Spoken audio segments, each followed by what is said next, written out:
बिहार में लगातार टीईटी शिक्षक अभ्यर्थियों को लेकर और किसान बिल को लेकर बिहार के नेता प्रतिपक्ष तेजस्वी यादव लगातार सरकार पर हमलावर है। जिस तरीके से कल शाम सभी टीईटी शिक्षक अभ्यर्थियों के साथ तेजस्वी यादव धरने स्थल पर पहुंच गए और सभी अभ्यर्थियों को धरना कराने के लिए जो ऑर्डर है वो पास करवाया। उसके बाद आज आपको बता दें कि आरजेडी के 144 जितने भी जो सदस्य थे जिन्होंने बिहार विधानसभा चुनाव लड़ा था, उन सभी को आज बैठक में बुलाया गया था। आपको बता दें कि आरजेडी की विधायक दल की बैठक थी, जिसमें ये फैसला लिया गया है कि आने वाले 24 जनवरी से 30 जनवरी तक किसान सप्ताह मनाया जाएगा और जो नया कृषि बिल जो सरकार ने पास किया है उसके विरोध में ये पूरे एक सप्ताह आरजेडी की तरफ से विरोध प्रदर्शन बिहार में किया जाएगा। साथ ही साथ 30 जनवरी को जो मानव श्रृंखला है आरजेडी की तरफ से वो बनाई जाएगी बिहार में। इसको लेकर नेता प्रतिपक्ष ने क्या कुछ कहा है, आप सुनिए। ताहिमाम कर रहे हैं और इस मौजूदा सरकार में ना तो कोई सुनवाई होती है ना तो कोई कार्रवाई होती है। आप सब लोगों ने देखा कल भी जो हुआ था, परसों रात की घटना है कि किस प्रकार से आंदोलनकारियों पर लाठी चार्ज, डंडे महिलाओं पर, विकलांगों पर बरसाने का ये सरकार ने काम किया। डेमोक्रेसी में हम सब लोगों का अधिकार है कि अपने आवाज़ को हम उठा सकते हैं। इनकी साजिश लगातार चलती रही नीतीश कुमार जी की कि जो धरना स्थल जो सरकार ने तय किया था उसको भी ख़त्म करने का, लेकिन इतना इन लोगों का मन बढ़ा हुआ है कि ये हम लोगों की आवाज़ को, जो लोकतंत्र का मंदिर है विधानसभा को भी ख़त्म करना चाहते हैं। बजट सत्र को ये साजिश थी कि कम कर दिया जाए, 2-3 दिनों में ही निपटा दिया जाए, लेकिन आप सब लोगों ने के सामने जब हम लोगों ने अपनी बात को रखा तो सरकार को जो है झुकना पड़ा और बजट सत्र को लगभग 22 दिनों का सत्र करना पड़ा। तो उसमें हम लोगों ने कहा था कि अगर बजट सत्र अगर छोटा होगा तो मुख्यमंत्री के आवास का घेराव हम सब लोग करेंगे।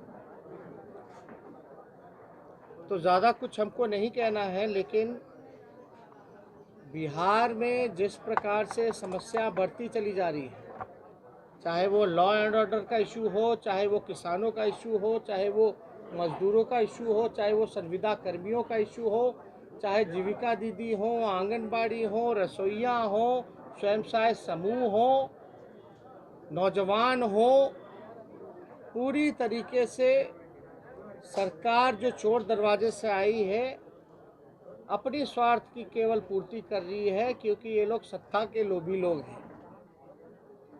और हमारी पार्टी और हमारा गठबंधन लगातार, चाहे किसान का मसला हो, मजदूर का मसला हो, छात्रों का मसला हो, बेरोजगारों का मसला हो, संविदा कर्मियों की बात हो, स्वयं सहायता समूह की बात हो, शिक्षकों का मसला हो, या जिस प्रकार से बड़े धांधली नियुक्ति में चल रहा है, चाहे सिपाही का हो या आपका दरोगा का हो, लगातार बिना आरसीपी टैक्स के कोई काम इस बिहार में नहीं होगा। नियुक्ति पत्र आने के बाद भी लोगों को जो है नियुक्ति पत्र देने का काम करना था, हाई कोर्ट के ऑर्डर के बाद भी वो भी लोगों को नहीं दिया जा रहा। तो हम लोग सब लोग भले ही जबरदस्ती हराए गए हों, लेकिन हमारा जो संकल्प था चुनाव के समय, पढ़ाई, दवाई, कमाई, सिंचाई, सुनवाई और कार्रवाई वाली सरकार होनी चाहिए। बिहार के लोगों को सरकार से कोई उम्मीद नहीं रह गई है और जो विपक्ष की जो जिम्मेवारी है, लोग हम लोगों पर नज़र टिकाए हुए हैं कि हम उनके लिए क्या करें। हमारा वही मुद्दा है बेरोजगारी का, पढ़ाई, दवाई, कमाई, सिंचाई, सुनवाई और कार्रवाई। अगर भले ही हम लोग विपक्ष में हैं, लेकिन जनता के बीच जाकर के उनकी बातों को हम सुन रहे हैं, उस हिसाब से हम कार्रवाई भी कर रहे हैं। और हमने पहले भी कहा कि बिहार के मुख्यमंत्री थके हुए हैं, उनसे बिहार संभल नहीं रहा। तो हम सब लोगों का लगातार जो है कार्यक्रम भी तय हो चुका है। 24 से 30 तारीख तक पूरा एक सप्ताह किसान जागरूक सप्ताह के रूप में मनाया जाएगा। 30 तारीख को मानव श्रृंखला बनाई जाएगी। लेकिन नीतीश जी की पार्टी ने सबसे पहला जो हमला किसानों पे किया वो 2006 में किया था, बिहार के किसानों पर। और लोकसभा में भी अगर आप देखेंगे तो वहाँ भी इस बिल का समर्थन उन लोगों ने किया। उनके लोग कोई इधर बयान करते हैं, कोई उधर बयान करते हैं, लेकिन हकीकत यही है कि इन्होंने किसान विरोधी बिल का समर्थन किया। तो आज हम लोग सब लोग इसीलिए जुटे हुए थे, इसीलिए बैठक थी कि हम लोगों का जो कार्यक्रम जो होने वाला है वो एक अद्भुत कार्यक्रम होगा और बड़ा सफल कार्यक्रम होगा। जैसे जी आप कहाँ पे ह्यूमन चेयर में शामिल होंगे, अपने आवास के बाहर या गांधी बाजार में? नहीं, हम लोग सड़क पे तो होंगे ही, आप लोगों को जगह बता दिया जाएगा, पार्टी द्वारा जो है वो जगह बता दी। आपने जो कल फोन पर बात की अधिकारियों से, उसकी बहुत चर्चा हो रही है कि आपने स्पीकर पर बात की, डीएम ने रिस्पॉन्ड किया। अब आप समझ सकते हैं, जब डीएम साहब से बात हो रही थी तो उनको नहीं पता था कि किससे बात हो रही है। तो आप समझ सकते हैं कि क्या व्यवहार रहता है आम लोगों से। ये तरीका है। मुख्यमंत्री बार बार कहते हैं कि सब जो है नंबर सार्वजनिक करो, ये करो, लेकिन आप अंदाज़ा लगा सकते हैं जब कोई आम व्यक्ति, आम जनता, नौकरशाहों को अगर फ़ोन करके कोई चीज़ का जानकारी लेना चाहता है और इनके अधिकारी तो नियम का उल्लंघन इस प्रकार से उखाड़ रहे हैं। अब बताइए, जो घटना स्थल है गर्दनी बाग, वहाँ बैठने नहीं दिया जा रहा।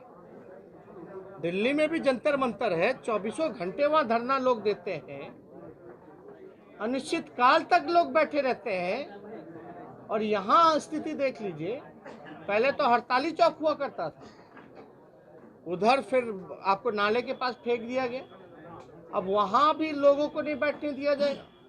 तो डेमोक्रेसी है कि नहीं है, लोकतंत्र है कि नहीं है? लोकतंत्र में अपनी आवाज़ को लोग कहाँ उठाएंगे? एक तो आप धांधली करा रहे हैं, करप्शन बढ़ा रहे हैं, लोगों का अधिकार छीन रहे हैं, लिस्ट तैयार हो रहा है, इसलिए नियुक्ति पत्र नहीं दिया जा रहा। जो आरसीपी टैक्स देगा उसका लिस्ट में नाम आएगा। लोग हाई कोर्ट का कंटेम्प्ट कर रहे हैं, उनके ऑर्डर का, कोर्ट का कंटेम्प्ट कर रहे हैं। कोर्ट का तो यही निर्णय था ना, अविलंब जल्द से जल्द नियुक्ति पत्र जो है वो शिक्षकों को दो।